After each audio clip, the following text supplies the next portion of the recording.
Welcome back to the Bad Pipes podcast. I'm Andrew. With me today is my good pal, my little buddy, Isaac. Say hi. Yo, yo, yo. Scott, unfortunately, is a little nurgling, a little carrier of disease, and he's not with us this week. He's sick. He's a sick little guy. He's absolutely disgusting. All right. For this week, we actually watched Madam Web, and my brain's broken. What was the other one?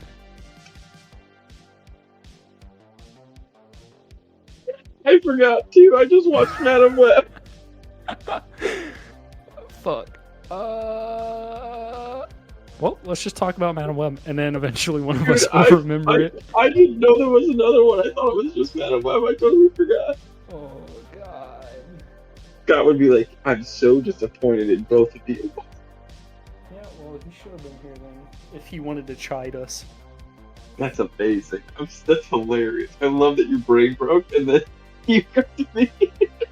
What other movie are you even... I was like, what are the movies you talking about? I'll remember eventually. The other one was good. Oh, no. Watchmen. Oh, yeah. Dude, I don't need to see that again. I can talk about that all day long. Let's go. All right, I've seen that movie 20 times.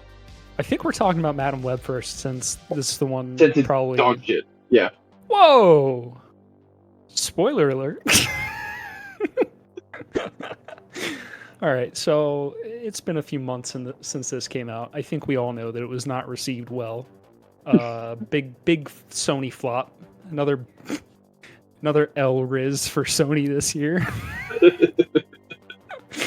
I'm trying to get in touch with our potentially younger demographics here. L Rizz Sony. Deadass. Ratioed. I'll say based and red pilled for the next movie. All right, so let's talk about where have we been starting? Casting, I think. Casting, acting choices. That's great. Start there. Pretty good cast, honestly. Except shut up. Dakota Johnson. Yeah, phoned it in hard.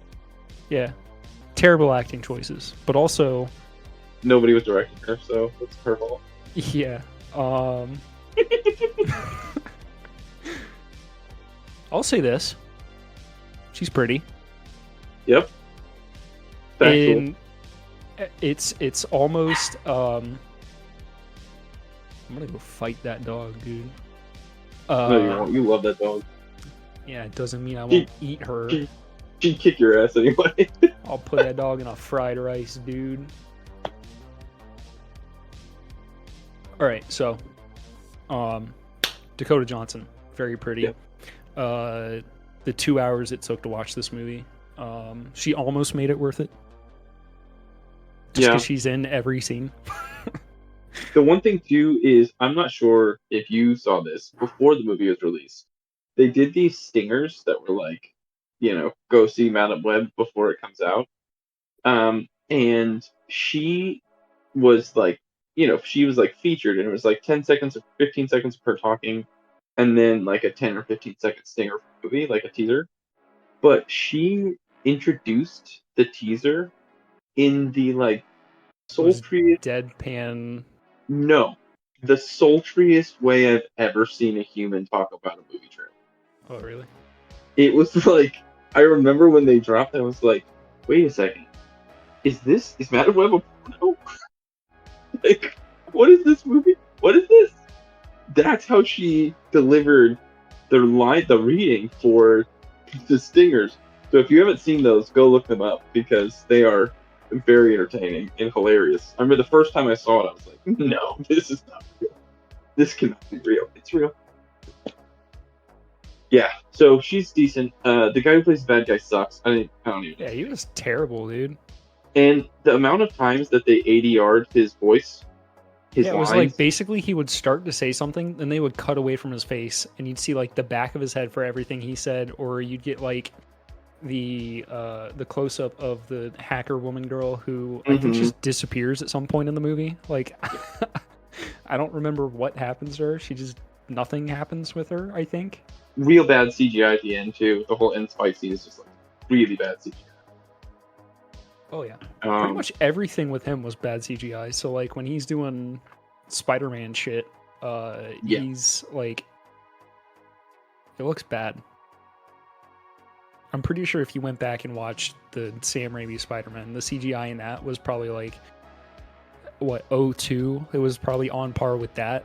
Like, yeah, the other thing with the Sam Raimi stuff is a lot of it they use practical elements, and then like, you know, like they'd shoot like plates of downtown New York, and then they would shoot Spider-Man swinging on a blue screen, and then they would just they'd cut him out and put him over the real plate of New York.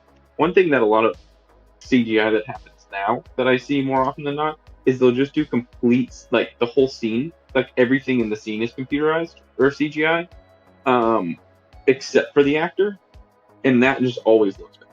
So like when you're just taking somebody from a blue screen background and applying them to a real background, like something you actually shot, it looks better than when you do like I guess the best example would be like the Jar Jar Binks, you know, Phantom Menace fighting on the Windows 98 startup screen. That just always ages poorly. And Madam Web aged poorly the day it came out. Oh yeah. So then it had recently made Hollywood sweetheart Sydney Sweeney, 26-year-old woman. I think she was like 24 when they were shooting this, playing like, I don't know, how old are the girls in this movie? Like 16? Yeah, that's another weird thing. Is all of them look like they're adults? Yeah, or like you could have at least been like, oh, they're in like early college or something. Right. It just felt, I don't know, like you almost get like a good relationship dynamic between them, but Dakota Johnson's character is like so detached from everything, and she's constantly being like, no, I can't take care of you, and then like it's just weird and frustrating. Also, Madam Web feels like a fan fiction version of Jessica Jones. Like, yeah, hairstyle, clothing style, persona, character, I guess. Personality. I dig that. Yeah. Spot on. It just felt like a very watered down Jessica Jones from like the Netflix show. Yeah. Yeah, it was just not good. And like it was just not good. Like the costuming too, like Sydney Sweeney's in a freaking wig the whole time, and like you can tell it's a wig. Yeah, it's the sexy Sauron wig. You're like, why? Who made that choice? Like the same person that put Sauron in a wig. What are you talking about? Like, why was it so important for her to be a redhead when she's like already a fairly blondish girl, right? Yeah. Just had like strawberry highlights to her hair, and it would have been fine. Yeah, that was just weird decisions. Lots. I don't even know, because like this movie is so long, but it's long because of like the repeated, like, I don't even know what to call it, like time dilation, seeing the future kind of scenes where they just repeat the same thing for like 5 minutes straight. Yeah. And then they add like a new element for like every 30-second sequence of shots where you're like, this sucks. Yeah, it does. What do you think? I know we haven't really done this yet with movies, but I feel like when we watch these movies that are really like just not good, that there's a general cardinal sin that every single one of the movies commits. That's kind of worse than any other sin that it commits. What do you think the cardinal sin of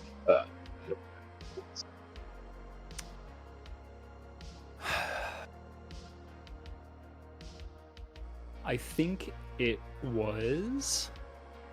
I don't know, man, because it feels like this was a movie that had a lot of like production issues.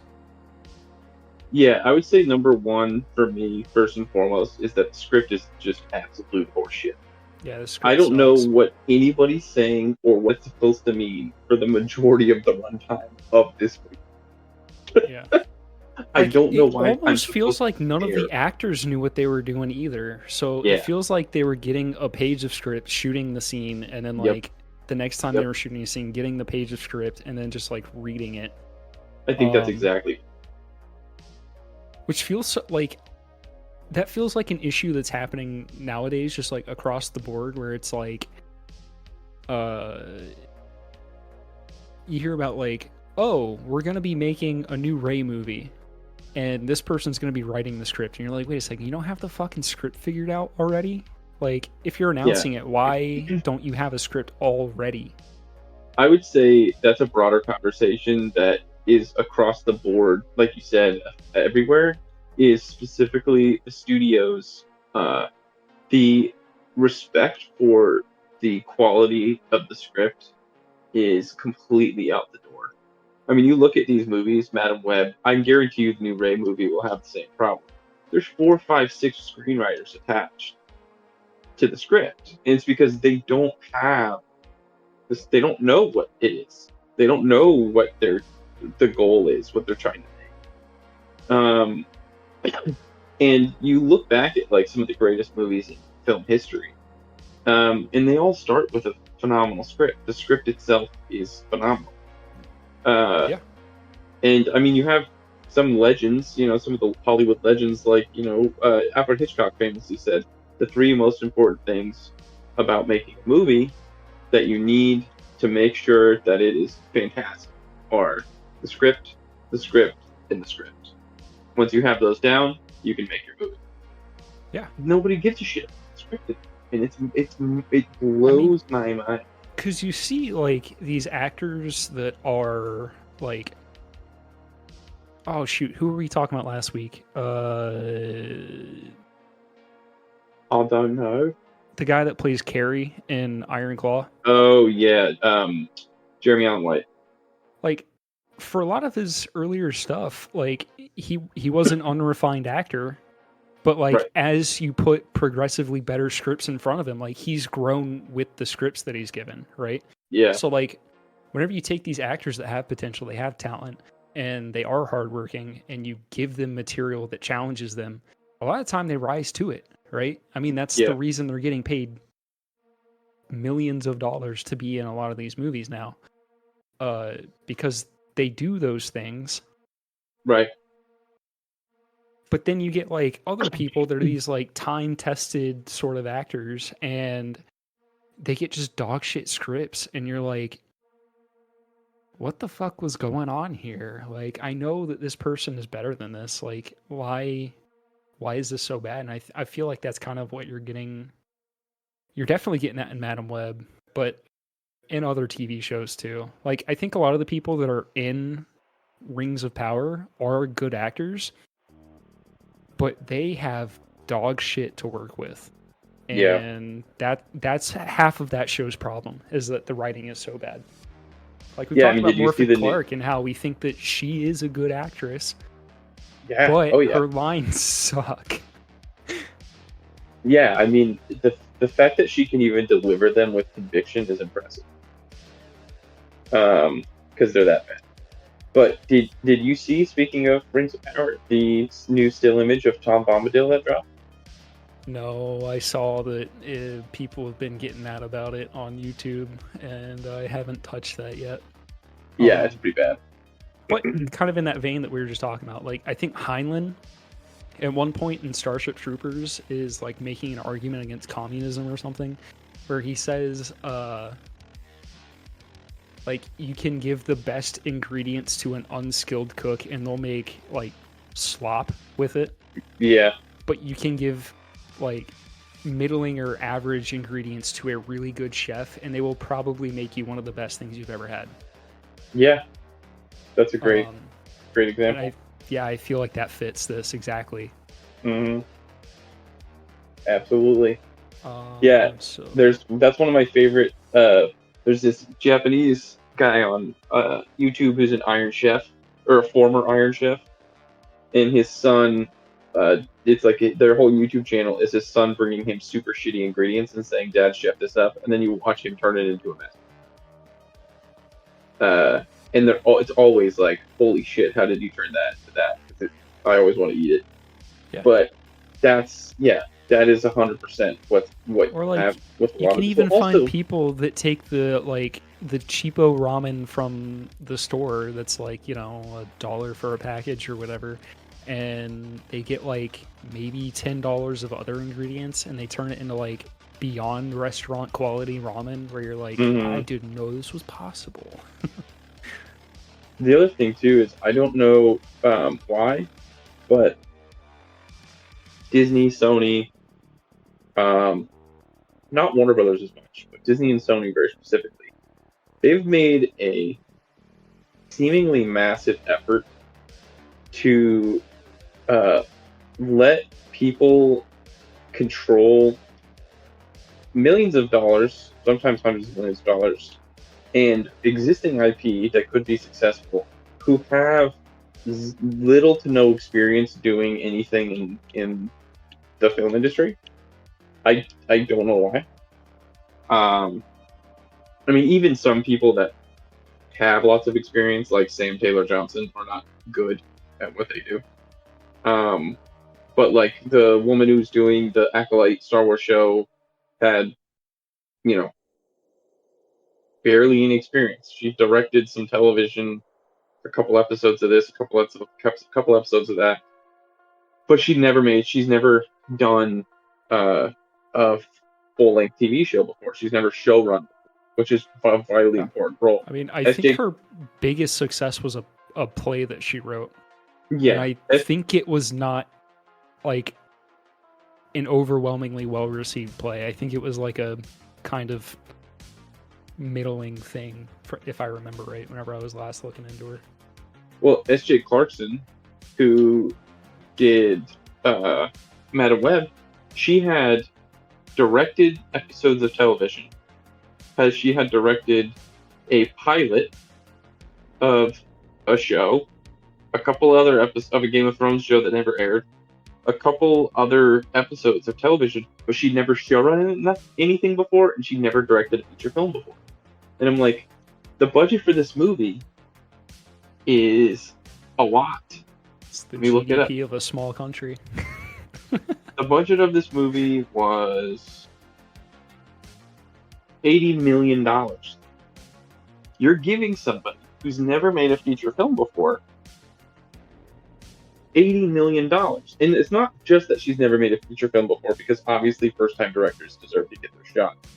But it's not just that. It's that she's never made a feature film before, but she's never been in charge before. She'd only been a director on television. When you're a director on television, you're not in charge. The showrunner is. The writers are. So she never had that power before, and clearly it didn't work out. But I'm like, the $80 million is so much money. How do you just go, yeah, here you go, you do it? Yeah. Like, Or even what? the guys on Rings of Power getting, the budget they had and working with a property of that size whenever all they had was like, I think 3 episodes of TV under their belt. Yeah, and the which fact is that they knew insane. J.J. Abrams. Yeah, it's insane. Yeah. So yeah, all around, Madam Web not good. So I mean, some of the dialogue is some of the best shit dialogue. I mean, I'm not gonna pull some quotes. Hang on.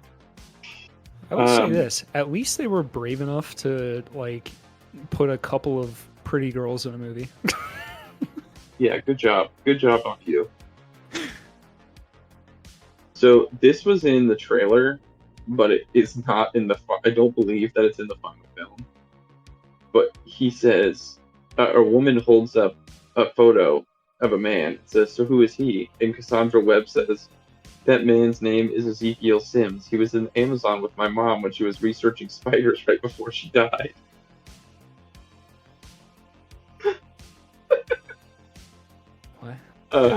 You're like, what? Sin, you killed my mother. No, she killed herself. My mom loved me. No, she despised me. You were an embarrassment to her. Oh, look at little spider girl cheering you. Are you gonna cry? Dude, you know what line I hated was when you take on the responsibility, great power will come. Yeah. Like, what? I don't think this is a real quote. I think she does not say it's Madam Webbing time. Somebody added that to the IMDb quote. Oh my god. It's Madam Webbing time. Like it's Morbin time. So that is a good point we could bring up is Morbius was terrible. Yeah, but This that was was Daniel terrible. Espinosa is a decent director. Yeah, but That this movie was was terrible. bad. This was Morbius was bad. yeah. Sony needs to Do stop. we have any confidence in Craven the Hunter? Absolutely not. Which, like this movie, has some decent names attached to it, but I don't know, man. Yeah, it does not look good. And as a matter of fact, it looks very bad. Oh my god, that's coming out this year too. Dude, they moved it to Christmas week. Oh yeah, they announced that like last week, didn't they? Yeah. And I'm like, that's not a good sign for movies. If that's the caliber of movie we're getting the week of Christmas, we're fucked. We're so screwed. We're cooked. Pack it up. We're done. It's over. Yeah. So anyone who doesn't know, this has got Aaron Taylor Johnson in it, Russell Crowe, apparently Alessandro Nivola is playing Rhino. I don't even. Yeah, he's a good actor. Sometimes. Ariana DeBose. What has she been in? She was, I believe. Oh, she was in Wish. West Side Disney's Story. masterpiece celebrating 100 years of animation. She was in West Side Story. Hamilton. Wasn't she in West Side Story? So she was in West Side Story. Yeah. If you can trust the internet, but the internet likes to lie. It's Madam Web True. time. Madam Weapon time. I wish you said it's Madam Weapon time. That would be amazing. Oh, she was in that ISS movie. Yeah, that was. Oh, I haven't heard nothing good about that one. no.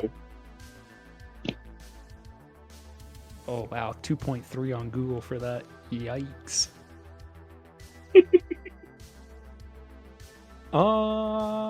Yeah, Madam Web, probably a 4. Yeah, I'm gonna give it a party hat. 0.5.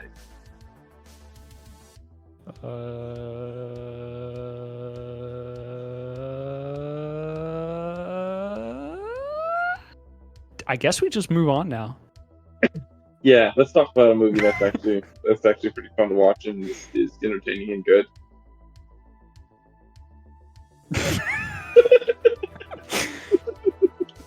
All right, now that we got the piss out, let's get to the real shit.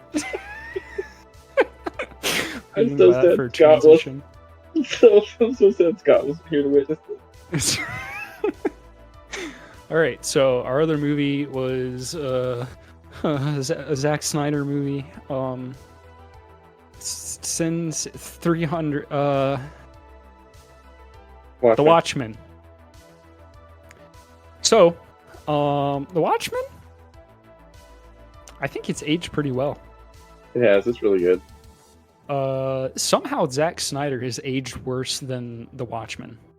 Yeah, it's true. Excellent casting choices, I think. Mm-hmm. I think. Shrugs. Yeah, very good. Obviously the standout is Rorschach.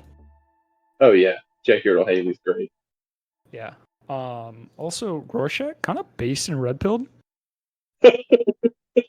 Kind of based, actually. Kind of just like Asmongold as a superhero. Oh god. So Rorschach.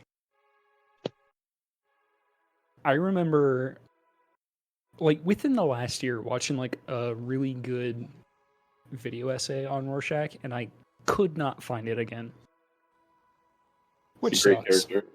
Yeah, he's a really interesting character. I've never read the graphic novel. Have you read the graphic novel? Yeah. Okay. I'm gonna say some. I have a hot take here. Because I'm I know it's gonna come. Alan Moore, and a lot of people don't like Alan Moore. Yeah, I'm gonna come in with a hot take. It's not that I don't like that. It's that uh, the Watchmen, the graphic novel is good. It is good. It's good. If I'm going to step into that world, and I'm gonna piss off a lot of people right now when I say this, I'm gonna fucking watch the movie. I'm not gonna read the comic again. Also, the other thing is there's a massive change at the end of the story that is not in the comic book. They changed the ending in the movie. It kind of ends the same way as far as what happens, but the way that it happens is very different. And I like the movie one better. So there it is. All right, we're full spoilers on this podcast. So, what was the actual change there? There's a giant Ozymandias. Is it Ozymandias? He drops squids, right? Isn't that the big thing? Giant squid. Yeah, giant squid. Yeah. Which is just no. But like somehow the energy still it's an alien. reads It's an alien monster. But they still think that the Blue Man Group did it, right? Yes. So they believe that Dr. Manhattan led the alien, like brought the alien to Earth. Okay. I much prefer the nuclear annihilation scenario because it fits more with like the overall theme more. Yeah, and it's more like, I guess you could say, grounded in the real world, if you want to say that. Yeah. The thing about that movie is that it's aged really well because like the issues in it are still poignant issues. I mean, they're even worse now than I think they were in 2008. Yeah, I mean, like for example, having Nixon be a president who has gotten rid of term limits and is now like turned the country into this whatever the fuck it is. That's a pretty, and also like the intro. There's so much that they tell you in that intro. Like having the comedian kill the Watergate guys is fucking crazy. Yeah. Having him kill Kennedy is crazy. Yeah. Yeah, just really great movie. Comedian is also another character that I think has aged really. As a character, I found myself Jeffrey Dean Morgan was great, but I found myself when I watched it this time. The first time you watch it, you're like, wow, he's just a giant piece of shit, and that's all he is. But like, I never really watched it.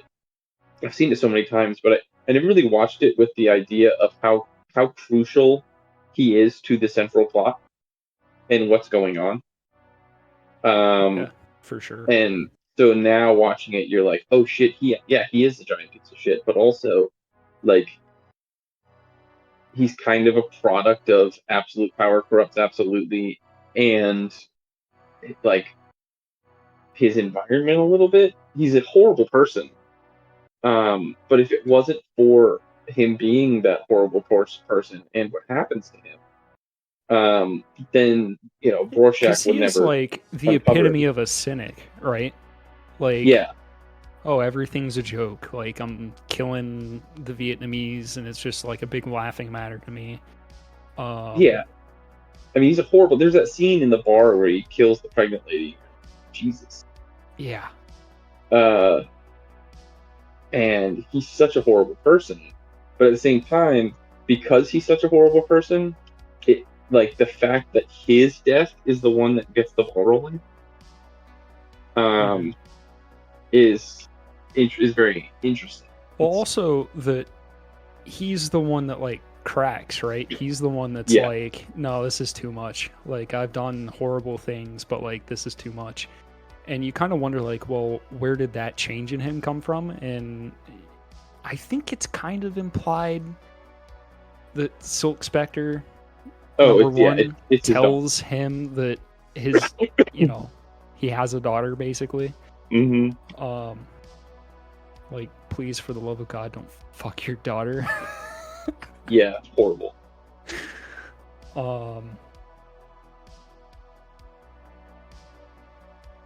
Yeah. His character is really interesting because he is like an an almost irredeemable piece of shit, right? If it Yeah. wasn't for his like death kind of pulling everyone into like unearthing this big conspiracy essentially, no one would have been everyone would have been none the wiser, I guess, is how you would put that. Yeah, I guess the idea would be like he still is irredeemable, but any shred of redemption that he finds is in the what happens because of his death. Yeah. But also I forgot how fucking dope the Dr. Manhattan origin scene flashback sequence was. Holy shit, that sequence is fire. That is such a Yeah. Billy Crudup, man. Wow. A lot So of good. the effects in this stood up, I thought. Yeah, they did. I think the tiger doesn't look so great, but like Yeah.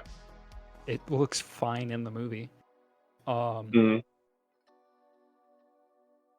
And also like it's never explained. Yeah. Rorschach's um, obviously one of my favorite lines. I say it to my kids all the time. Anytime they want to wrestle, I'll throw the boys in, like, I'll grab them both and I'll chuck them on the bed and I'll slam the door and I'll lock it and I'll go, "You're not, or I'm not stuck in here with you. You're stuck in here with me." And they freak out. I think it's hilarious. yeah. But that I line is love the full quote though, so because hard. it's like it comes after he's like punched through the fucking I glass, know. thrown boiling oil on a dude, and then he just turns around. He's like this 5 foot tall dude. He's just like, what you So don't angry. seem to realize. Yeah, it's so good. Yeah, Even that and opening Rorschach quote. too is like a character kind of in that vein of comedian where it's like as you're watching the movie, you're like, oh, this dude's kind of irredeemable. He's like a fucking menace to society. And he's also the only one that's like legitimately pushing for truth. So Rorschach to me is like uh I don't know how to describe it.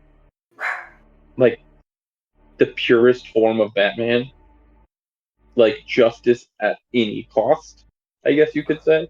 yeah. But he also respects zero authority.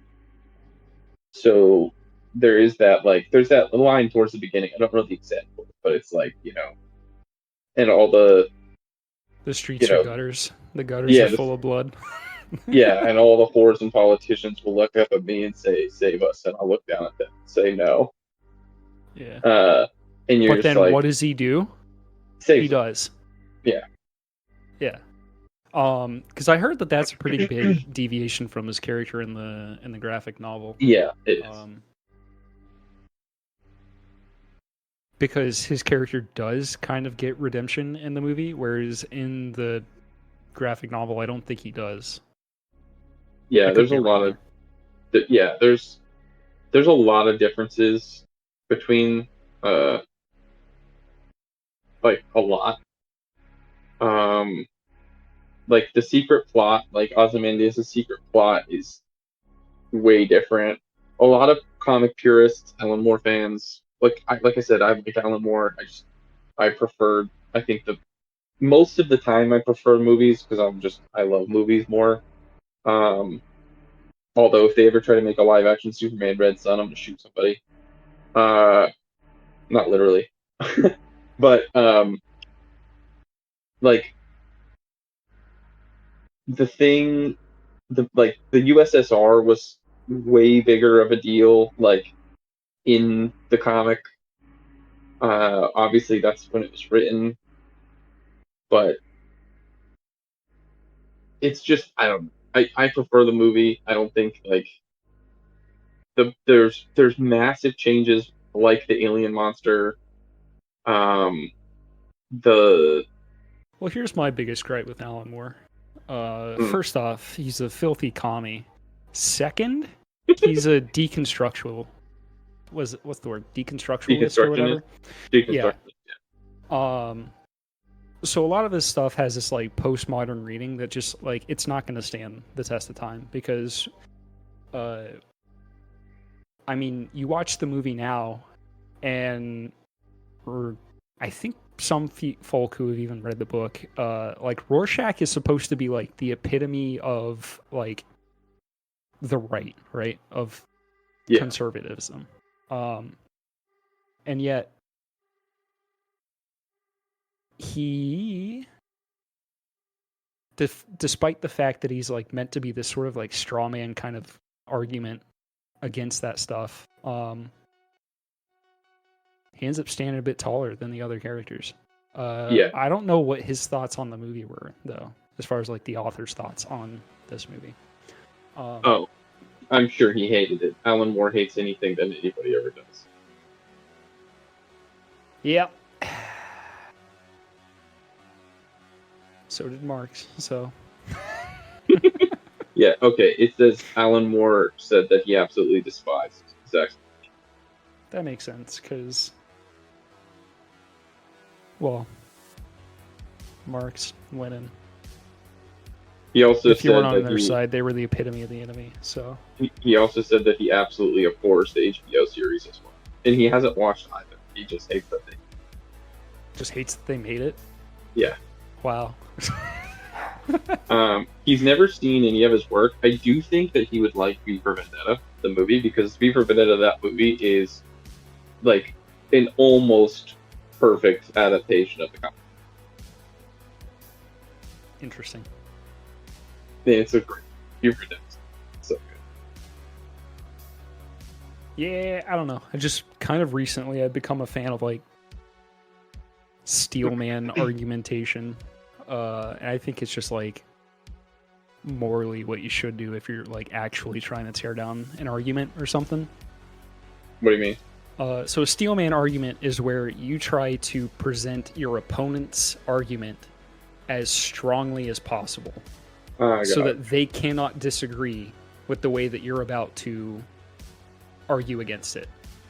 Got it. So like if possible, you argue their point even better than they can, and then you tear it down. Got it. And that's like the kind of like the proof there is that if you can provably break down their argument so that it's false, it is false. And they can't argue against the falseness. And I feel like like it works out from a storytelling way, but like Rorschach being like a gross little goblin of a man, and then like yet at the end being the only character that actually has like moral fortitude is it plays well for a movie. I mean, even to up to his death, right? Like he knows he's gonna die because he refused. Well, he doesn't have to die. He refuses to back down. Yeah. And therefore he dies. He doesn't just die; he gets exploded into bits. Disintegrated. Red mist. Yep. Yeah, it's great. The action sequences are really well done too. And all the characters, like every character's backstory, is presented really well. Yeah. Like, I mean, Rorschach's backstory is like horrific, and you can see why he turned into a monster. Right. Dr. Manhattan's, you get some impression of like I think that the Dr. Manhattan presented in the movie is like way better than the Dr. Manhattan that gets presented in the TV show, for example. Like Yeah.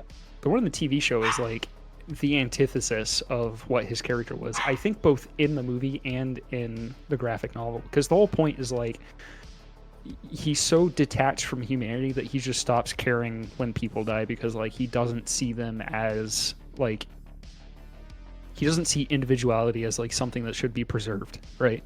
Yeah, it kind of has that like Paul Atreides post Worm Juice thing of like, because he can see the big picture of everything all the time, the minutia of empathy, compassion, whatever doesn't matter.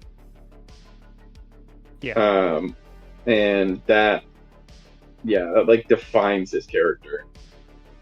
And when you, yeah, the Watchmen HBO series to me just kind of felt like they picked a IP to do an original story in. It didn't feel like, oh, like The Watchmen, if that makes sense. Yeah, it also had a very clear agenda. Yeah. I mean, Lindelof is Yikes. Lindelof wrote it. He wrote his ass off. Really well written. It's just, it's not The Watchmen. Yeah, I think the like dialogue's fine. I think when you're told the story of the Watchmen show, it sounds better than it actually is in a TV format. Like, yeah, I get that. If someone just like told you all the plot points, you'd be like, "Oh, this sounds pretty good." But then you try to watch it, and you're like, "This sucks. This is not at all what they were shooting for." Get this poopy off my screen. Yeah, it's just disappointing.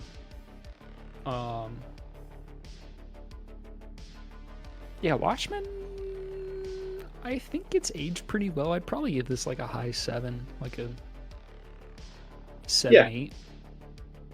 7-8 sounds good. 7-8's good. 7.8 to be precise there. I'm not saying 7 or 8. I'm saying 7.8. I'll rock the 7.8. 7.8 sounds good to me. Yeah.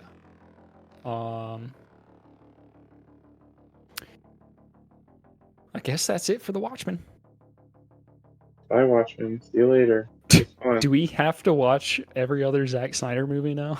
No, please, God. Do we have to watch 300 and Sin City after this? Sin City's not him. Sin City's Robert Rodriguez. Oh, shit. Oh, fuck. I'm not Zac Snyder's biggest fanboy anymore. Shit. I would rather do lots of things than have to sit through Sucker Punch again. That movie's so bad. Sucker Punch? Sucker Punch is a dog shit movie. Sucker Punch is a secret masterpiece, I think. I don't think he knew how good of a story he was telling when he made it. Oh my god. Oh, dude, you have a pretty girls in movies problem.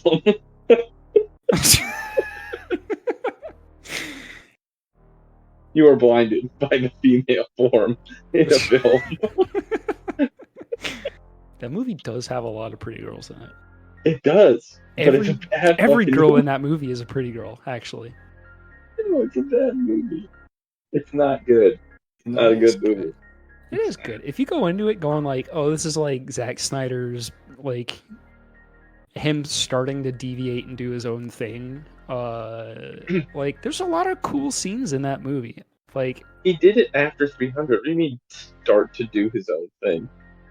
Started to do his own thing. He started going more Zack Snyder-y in it, you know? Oh, that was another thing I want to say. Somehow Zack Snyder has gotten worse with, like, slow motion and that kind of shit. Because, like, the slow motion in Shut up!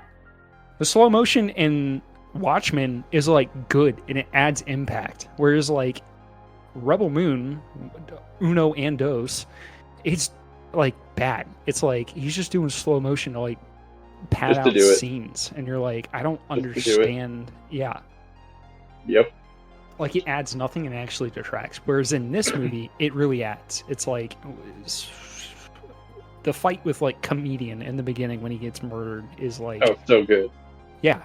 There's like hands going through walls and like he's getting thrown across the room and Night Owl at the end gets like dropped on his fucking spine on the stairs, and like it all looks like it fucking hurts, which is, I think, if you're gonna do slow motion in an action scene, like the intent of slow motion. Yeah, it's very good. I mean, it's a very, very, like, the slow motion in that movie is top tier. Same with 300. The 300 slow motion is really good too. Yeah, He lost the plot. Justice League had way too much, and then it just got worse. He also maintains a really good. I guess this would more so be his cinematographer, but they do really good at like making certain shots look like they're comic booky shots. Yeah. Yeah, that's it though. That's all I'm gonna say about Watchmen. Yeah, even in 300, he literally shot actual pages from the graphic novel. Yeah, it's pretty cool. I like that. Yeah. I like when people stay honest and true to the source as far as like trying to nail the vibe of. I mean, I feel like comics were the first like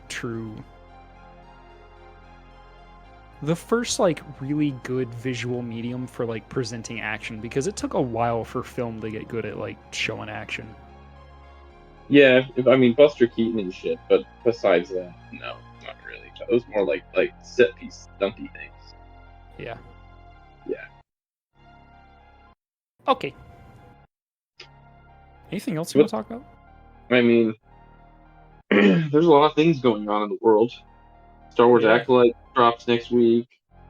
Oh shit! When's that first episode? Wednesday? I think so. We're gonna have to watch that. Yep. So we'll definitely be talking about that. Yep. Oh, Tuesday. Okay, good. Then yeah, we'll definitely be talking about that. Something else has been going on that I just want to talk about because it's a silly, ridiculous thing that happened. There was a YouTube channel named In Praise of Shadows. And this guy makes horror movie reviews. Okay. Specifically, horror movie reviews. 2 years ago, he got a bunch of flack because he did a review of The Hills Have Eyes. Okay. Wherein he said... Because I guess his thing is that he says, like, all movies are, like, inherently commentary, like, social, political commentary, right? Okay. So you've got this, like, middle-class family that shows up and, like, I think their dog runs away and they go to get their dog, right? And then, like, that's when the horror comes in, and these cannibals living in the hills, I think they kill, like, everyone with the daughter or something. I don't know. Yeah. I've never seen the original, but I'm pretty sure he was talking about the original. There's also, like, a horrible rape scene in there. Yikes.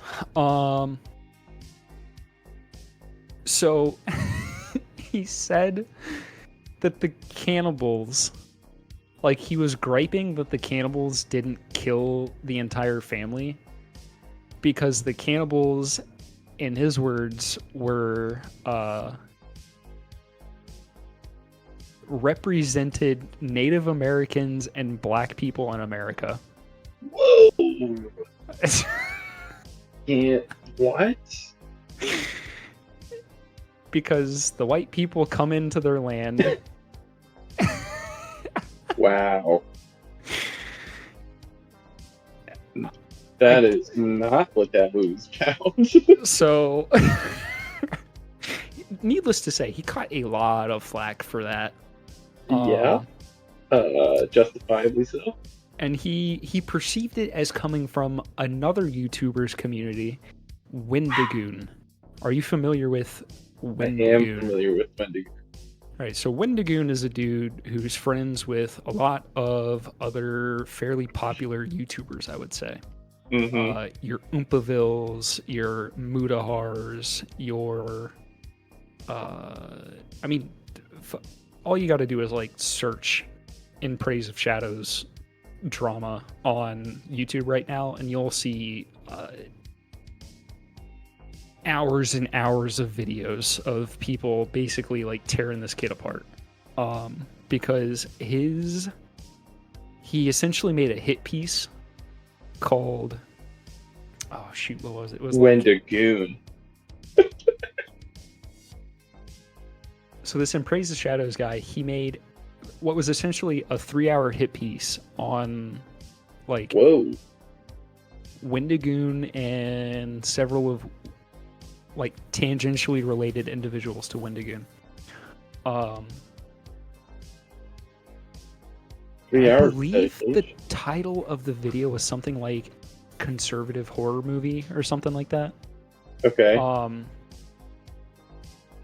So from the title of the documentary, you might say, you can see the leaning that this guy has. Oh yeah. Like he's deep left is what I would say. But like like echo chamber left, not like someone that I think is legitimately has some good points or something. Not like this Hassan, guy is like worse than Hassan, which is I somehow like insane. I think Hassan's entertaining. I think the people that react to Hassan are more entertaining than Hassan. That's all I'll say. You're an Asmin boy. I get it. No, I mean, Yes. I'm like 50-50 on Asmon's takes. Yeah, he's entertaining too. Things around gaming, I'm typically like in line with him, but yeah, it's the same shit that like the entire gaming community is mad about right now. So hit piece drops. What happened? So hit piece drops. Wendigoon is like leaves a comment on the guy's video that's like essentially like, hey, you've like really misrepresented me. If you had done like any research, but it was all very nice. Like it was very polite. He was like, if I've ever done anything to like lead you to believe that I don't like you, or like I knew that you were being harassed by my community or something like that, like I never would have encouraged such a thing. Like the dude's like a really polite guy. Yeah. I mean, I think the fact that he's in so many different circles on YouTube says a lot. But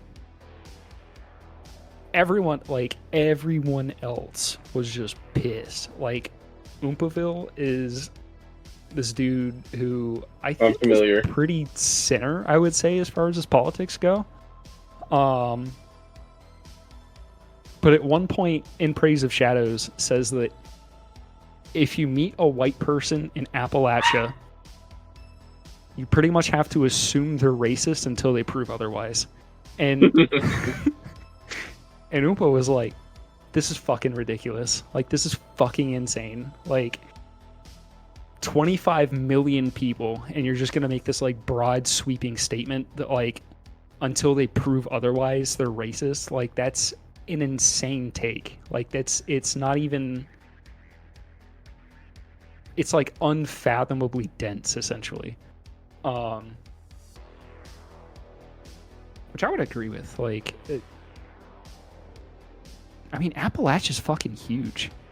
It's huge. It stretches from like North Florida all the way up to like what, north of Virginia, I think.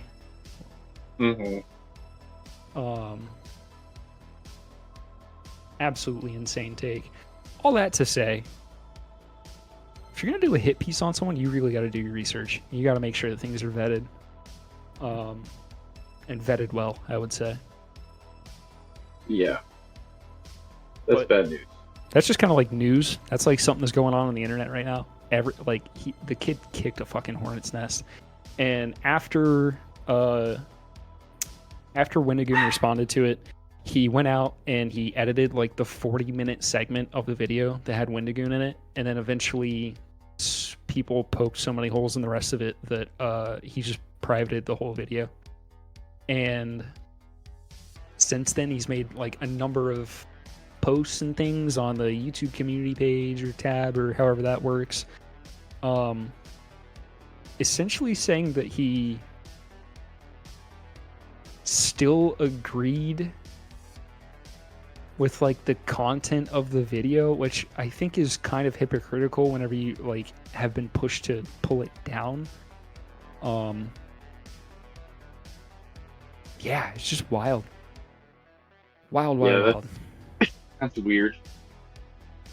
Especially because, like, if you know anything about Wendigoon, you're just like, oh yeah, he does like horror stuff and talks about like cryptids and shit like that, and he goes and hangs out with like random YouTubers essentially. Like, that's all I know about him.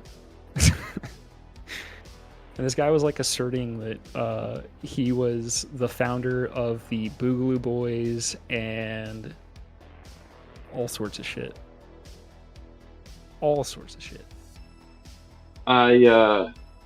One thing that also happened today is that Sony had their state of play, and the entire internet, including Sony fanboys, they're spiraling.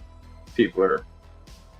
This was the big one, like their summer showcase or whatever. It was nothing was showcased. They announced a new Silent Hill. That was all they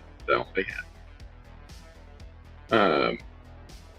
People were really upset. Sad. I'm hoping another that Rizz from Sony. Look, I'm bringing it all the way back. I'm hoping that they realize that and have another one in Xbox. Xbox has one in June.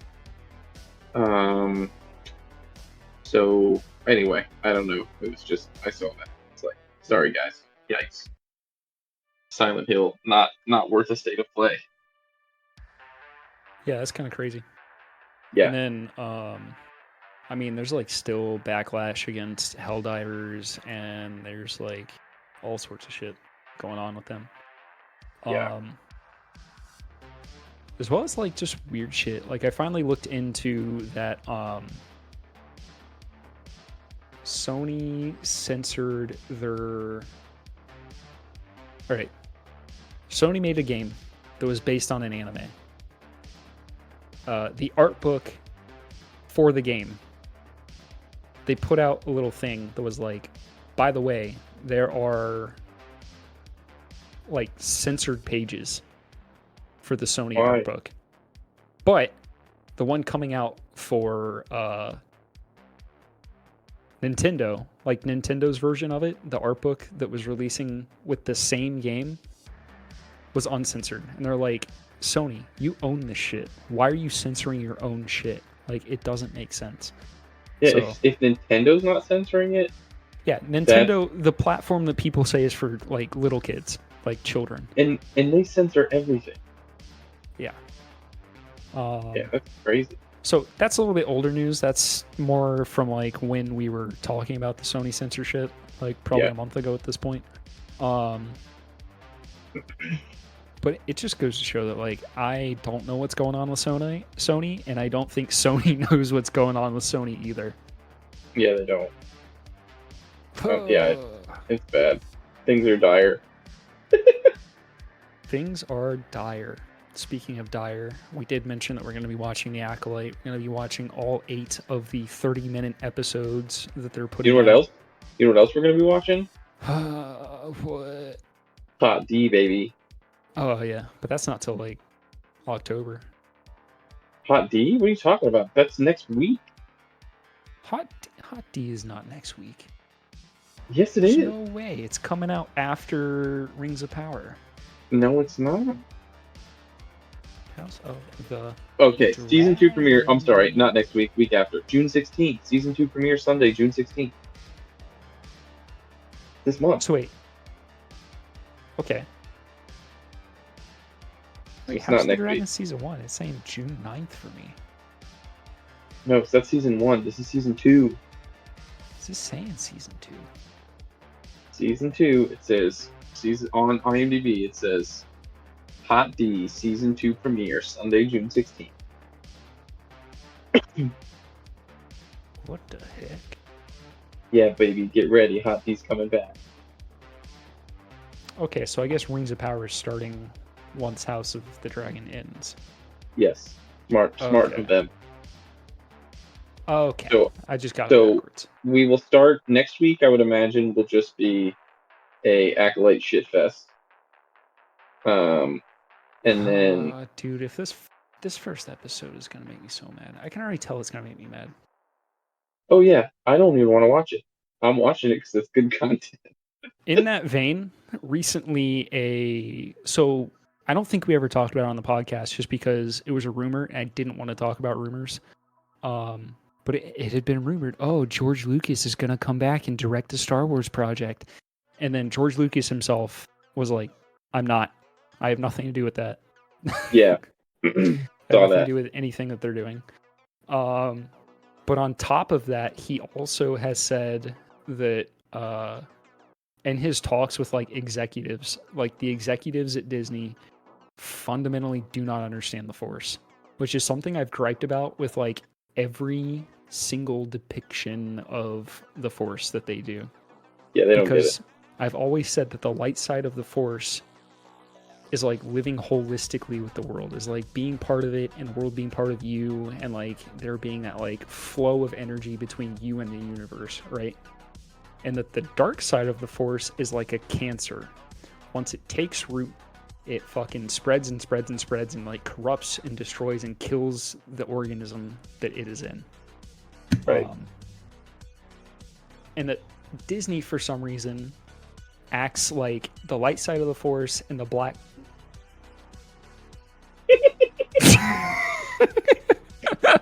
Oh, somebody had a Freudian slip. The white side of the Force. Okay, the light side of the Force and the dark side of the Force are like Yikes. two sides of a coin, right? It's like white and black, and that's not how the Force is. All I right, get it. that's what I was going for there. All right, I got it. No, yeah, I get it. so, guys, I swear I've got a black friend. You're fascist is showing. Yeah. No. Wait.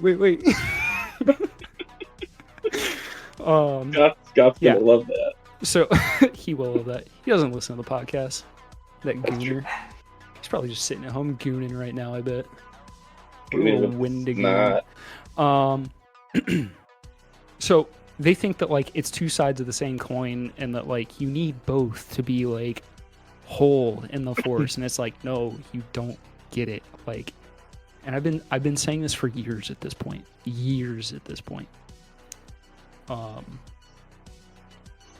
But George Lucas, in so many words, basically asserted the same thing. And he's also brought up the fact that, like, Star Wars is a boys' property. The women in Star Wars have always been strong characters. Because that's something that gets brought up a lot nowadays with the Disney stuff, is like, oh, these fanboys just don't like seeing women. Well, they're already starting that before the show comes out. Yeah. That's the crazy toxic thing. Fans are being misogynist once again, which is... Yeah. It's just not true. We just don't like this. Yeah, like, if it was good, no one would fucking care, but it's not good. Right. Therein lies the problem. Yeah. I mean, look at the female characters in Andor. Like, they were some of the best characters. Yeah, they're very well done. I mean, all the characters in Andor are good, but, like, the women, too. Oh, the women were also good. I mean, his mom is a fucking badass. His girlfriend goes through, like, some horrible shit. Is, like, cool. The fucking ISB lady. ISB? Imperial? Yeah. IBS lady, I get it. Yeah, IBS. Pretty girls have IBS. You can't be a pretty girl if you don't have IBS. But she's like a very strong... Have you heard that? That's like a meme now. No, but that's great. Yeah, it's like pretty girls have IBS. You can't be pretty if you don't have IBS or something. I'm geriatric. I'm out of the meme game, kids. Yeah, you're back into it again. Well, I just catch like the random weird ones. But yeah, so like clearly they have people that are willing to work with them that can write well. Yeah. But for some reason they are like not willing to give those ones the millions and millions of dollars that it takes to make these shows. Yep. It's true. Sad but true. I mean, Kenobi fucking sucked. Kenobi was like the worst character assassination I've ever seen. Oh, dude, do you watch Star Wars Theory at all? I did a while ago, but I don't like keep up with him. Okay, he did a breakdown on the guy who wrote the original script for the Obi-Wan Kenobi film trilogy that they were going to do, the prequel film trilogy that Kathleen Kennedy canned. They literally were at the point where Ewan McGregor read the script, loved it, said yes, they greenlit the project, and then they canceled it when Solo bombed. Right? So that's where they were at. He went through that screenwriter did an interview where he went through the whole story, the plot of it, and it's a Obi-Wan Kenobi and Commander Cody like team up movie.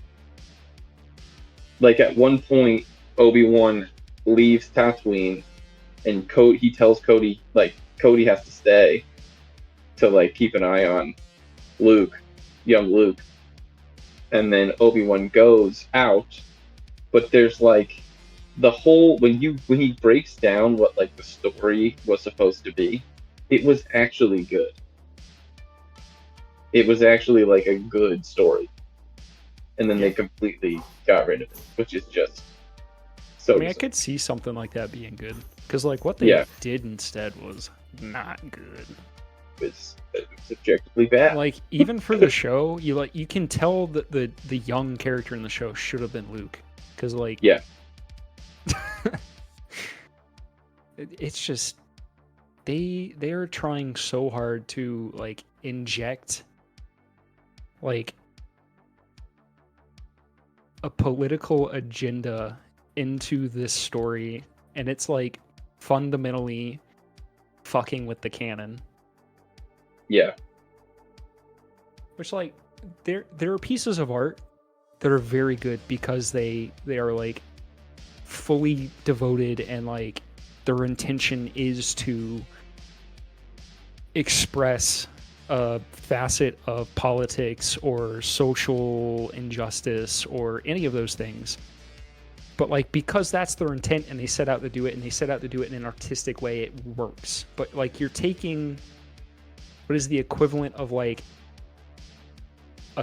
a comic book story, and you're trying to like browbeat people with it, and it just feels like pedantic, I guess. Yeah. Like I don't think anyone's watching Star Wars, watching the original Star Wars to be like, yes, the politics, you know. It's like, no, dude, there's like fucking wizards and blasters and like lightsabers, and the aesthetics are fucking cool. I don't know, man. Like, what the fuck? Star Wars is dead. Long live Star Wars. That's where we're at. You know what's happened is Star Wars is actually a lot like the Roman Holy Empire, and that it started off really good, and then it got too fucking incestuous, and then you had just like literal inbred idiots running the fucking nation at the end, and Reach King. And now it's fucked. It's fucked.